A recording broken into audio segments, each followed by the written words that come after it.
Doctor plus viewers அனைவருக்கும் வணக்கம். நான் டாக்டர் நித்யா, சித்தா பிசிஷியன். உடலில் ஏற்படக்கூடிய வாத வலிகளை எப்படி நம்ம சரி செய்யலாம்? வாதம் அப்படின்னு சொன்னாவே நம்ம உடல்ல மூட்டுகளில் ஏற்படக்கூடிய வலியை தான் அது வந்து குறிக்குது. மூட்டுகளில் வலி, இப்ப வாதம் அதிகமாச்சுனாவே நம்ம உடல்ல தெரியக்கூடிய சில அறிகுறிகள் என்னென்ன? மூட்டுகளில் எல்லாமே வலி இருக்கும், வலியோடு சேர்ந்து வீக்கம், இன்ஃப்ளமேஷன் அப்படின்னு நம்ம சொல்லுவோம். இன்ஃப்ளமேஷன்னா உள்ள வந்து நமக்கு ரொம்ப பாதிப்பு ஏற்பட்டு ஒரு ரெட்னஸ், ஸ்வெல்லிங் இருக்கிறது, டெம்பரேச்சர் அதிகமாக இருக்கிறது, இதை நம்ம வந்து சொல்லுவோம். இதை தாண்டி ஒரு சிலருக்கு லிகமெண்ட்ல ப்ராப்ளம் இருக்கும். முக்கியமாக நம்ம மூட்டுக்கள்ல இருக்கக்கூடிய cruciate ligament, anterior ACL tear அப்படின்னு சொல்லுவாங்க, ஆன்டீரியர் குரூஷியல் லிகமெண்ட் அப்படின்ட்டு. அதே மாதிரி நம்ம மூட்டை சுத்தி, கால் மூட்டை சுத்தி அந்த ரெண்டு மேஜர் போன்ஸ் ரெண்டுமே வந்து சேர்ந்துதான் அந்த ஜாயிண்ட்ஸ், நீ ஜாயிண்ட் வந்து உருவாகுது. அது வந்து ஒரு பேண்ட் மாதிரி கட்டி இருக்கிறதுக்கு தான் நிறைய லிகமெண்ட்ஸ் வந்து இருக்கும் நேச்சுரலாவே. ஸோ இதுல ஏதாவது நமக்கு ப்ராப்ளம் இருந்து லிகமெண்ட் டேர் ஆகுது அப்படின்னும் போதோ, இல்ல சைனவியல் ஃப்ளூயிட் நமக்கு குறையும் போதோ உடலில் நிறைய பாதிப்புகள் ஏற்படுது. இந்த பாதிப்புகள் அப்படின்னு சொல்றது என்னன்னா, நமக்கு மூட்டு வலி, ஆர்த்தோ ரிலேட்டட் ப்ராப்ளம்ஸ் இருக்கு அப்படின்னு சொல்லலாம். அதே மாதிரி நமக்கு எலும்புகள் தொடர்பான பிரச்சனைகள் இருக்கும். கழுத்து எலும்பு, இடுப்பு எலும்பு, குதிகால் வலி நிறைய இருக்கு, தோள்பட்டை வலி இருக்கு, ஷோல்டர் ஜாயிண்ட் பெயின். இதுல வந்து ஃப்ரோஷன் ஷோல்டர் அப்படின்ற கம்ப்ளைண்ட் நிறைய பேருக்கு இருக்கும். கைகளை வந்து தூக்கவே முடியல அப்படின்னு சொல்லுவாங்க, தலையை பின்னாடி வார முடியல, ஒரு லெவலுக்கு மேல கையை லிஃப்ட் பண்ண முடியலைங்க அவ்வளவுதான் அப்படின்னு சொல்லிட்டு நிறைய பேருக்கு இருக்கும். இதனோட சேர்ந்து அந்த மசில்ஸும் ஸ்டிஃப்னஸ் இருக்கும். ரொம்ப பேருக்கு ஸ்டிஃப்னஸ் இருக்கும், கழுத்தை ரைட் அண்ட் லெஃப்ட் திருப்பவே முடியல அப்படின்னு சொல்லுவாங்க. இதுலயுமே வந்து ஒரு ஆட்டோஇம்யூன் கண்டிஷன் அப்படின்னு பார்த்தோம்னா, நம்ம ஸ்பைன் ஃபுல்லா, முதுகு தண்டுவடம் முழுவதையுமே பாதிப்பு ஏற்படுத்தக்கூடிய ஒரு கண்டிஷன் அப்படின்னு பார்த்தோம்னா ஆன்கிலோசிங் ஸ்பாண்டிலைட்டிஸ் அப்படின்னு சொல்லுவோம். இது என்னன்னா, முதுகு தண்டுவடத்தில் இருக்கக்கூடிய அந்த எலும்புகள் கொஞ்சம் கொஞ்சமாக நமக்கு வந்து என்ன ஆகுதுன்னா அரிச்சுக்கிட்டே வர மாதிரி இருக்கும், இல்ல ஃபியூஸ் ஆயிடும், ஒன்றோட ஒன்று ஃபியூஸ் ஆயிடும். ஸோ அப்போ நமக்கு என்ன ஆகும்னா, கழுத்தை வந்து ரைட் அண்ட் லெஃப்டோ அப் அண்ட் டவுனோ நம்மளால மூவ் பண்ணவே முடியாது. முதுகு வந்து பேம்பூ ஸ்பைன் மாதிரி ஸ்டிஃபா ஆயிடும்.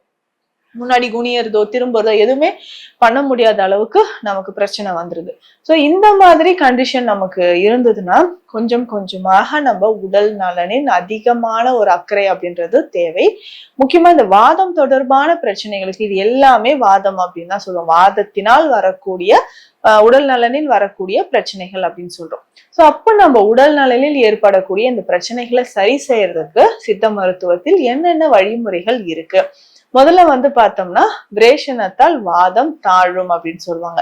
விரேஷனம் அப்படின்னு சொன்னா வேதி மருந்துகள், நம்ம உடலில் இருக்கக்கூடிய கழிவுகளை வெளியேற்றும் பொழுது அதற்கு ஏற்ற எண்ணெய் முறைகளும் நம்ம எடுக்கும் பொழுது நம்ம உடலில் குடல் பகுதியில, இன்டெஸ்டைன்ல இருக்கக்கூடிய கழிவுகள் வெளியேறினா வாதம் நமக்கு கொஞ்சம் கொஞ்சமாக வெளியேறுது. அப்போ பேசிக்கா எக்ஸ்டர்னலா நம்ம தடவக்கூடிய ஒரு எண்ணெய் ரொம்ப ரொம்ப முக்கியம். ஸோ உள்ளுக்கு சாப்பிடக்கூடிய மருந்துகள் நிறைய இருக்கு, ஸோ அதை வந்து நம்ம பயன்படுத்தலாம். அதே மாதிரி சில வகையான தைலங்கள் நமக்கு இருக்கு.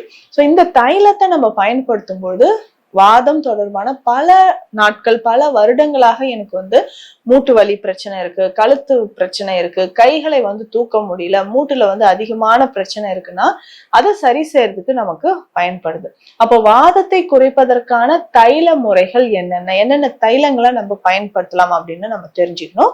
இதுக்கு பேசிக்கா இந்த தைலத்தை எப்படி நம்ம ரெடி பண்ண போறோம், என்னென்ன மூலிகைகள் இருக்கு அப்படின்றதையும் நம்ம பார்க்கலாம்.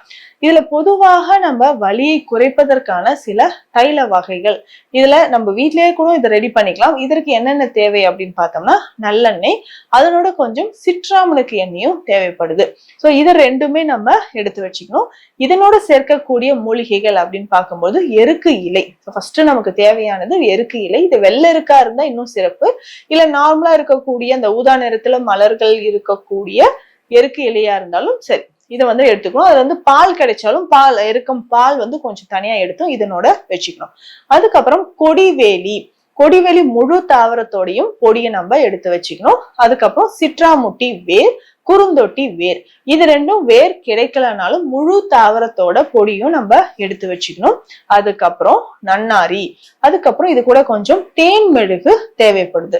சோ இந்த மூலிகைகள் எல்லாமே நம்ம என்ன பண்ண போறோம் அப்படின்னா, எண்ணெயோட சேர்க்கறதுக்கு முன்னாடி கொஞ்சம் வெற்றிலை சாறு, அதுவும் கம்மாறு வெற்றிலை அப்படின்னா ரொம்ப சிறப்பு வாய்ந்தது.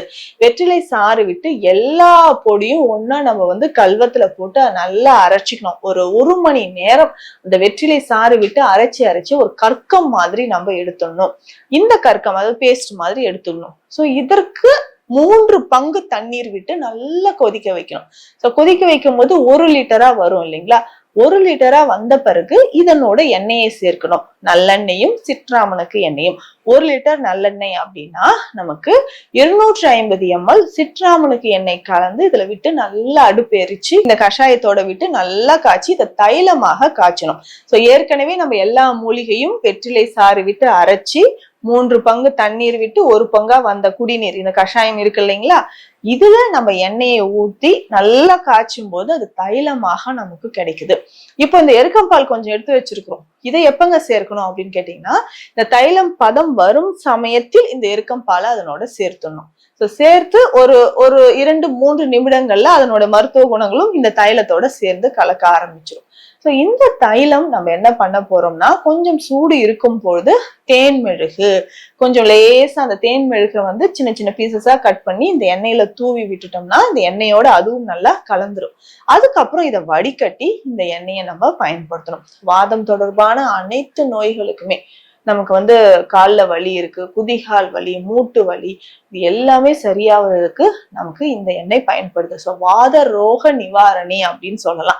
சோ வாதம் தொடர்பான வலிகள், ஆர்த்தோ பெயின், நீண்ட நாட்களாக எனக்கு ரத்தக்கட்டு இருக்கு, அடிப்பட்ட வீக்கம், தடிப்பு, லிப்போமா அப்படின்னு சொல்லக்கூடிய கொழுப்பு கட்டி, இதுக்கு எல்லாத்துக்குமே இந்த எண்ணெயை பயன்படுத்தலாம். சோ ஒவ்வொருத்தர் வீட்லயும் இந்த ஆயில் இருந்துச்சுன்னா, இந்த வாத ரோக நிவாரணி இருந்துச்சுன்னு வச்சுக்கோங்களேன், எந்த வகையான வலிகளாக இருந்தாலும் சரி, நமக்கு உடல் வலி இதை தடவி நல்ல வெந்நீர் ஒற்றம் கொடுத்தா உடனே காணாம போயிடும் சொல்லலாம். ஆனா நீண்ட நாட்களாக மூட்டு வலி பிரச்சனை இருந்துச்சுன்னா இதை கொஞ்ச நாள் தொடர்ந்து பயன்படுத்தும் போது நல்ல பலன் கிடைக்கும். சோ இந்த பதிவில் முக்கியமான ஒரு தைல வகை எப்படி தயாரிக்கலாம் அப்படின்றத பார்த்தோம். மீண்டும் அடுத்த பதிவில் சந்திக்கலாம். நன்றி.